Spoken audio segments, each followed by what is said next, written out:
Forensic ల్యాబ్లో అగ్ని ప్రమాదంపై కేంద్ర మంత్రి కిషన్ రెడ్డి స్పందించారు. అగ్ని ప్రమాదంపై అనుమానాలు వ్యక్తమవుతున్నాయన్నారు. ఓటుకు నోటు వంటి కీలక కేసులు విచారణలో ఉన్నాయన్నారు. అగ్ని ప్రమాదంపై రాష్ట్ర ప్రభుత్వం స్పష్టమైన ప్రకటన చేయాలని డిమాండ్ చేశారు కిషన్ రెడ్డి. ఇందులో టెక్నికల్ ఎవిడెన్సీ, ఫోరెన్సిక్ ఎవిడెన్సీ ప్రత్యామ్నాయంగా ఉందా?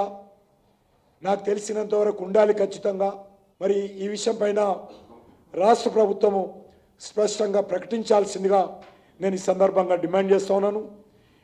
ఎందుకంటే కొన్ని హై లెవెల్ కేసెస్ కూడా ఫోరెన్సిక్ సంబంధించినటువంటి అనేక కేసులకు సంబంధించినటువంటి ఎవిడెన్స్ అక్కడ ఉన్నది.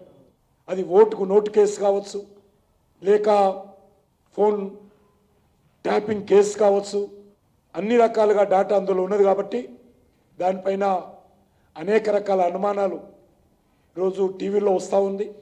కాబట్టి దీనిపైన ప్రభుత్వం స్పష్టంగా ప్రకటించాల్సిందిగా కోరుతా ఉన్నాను.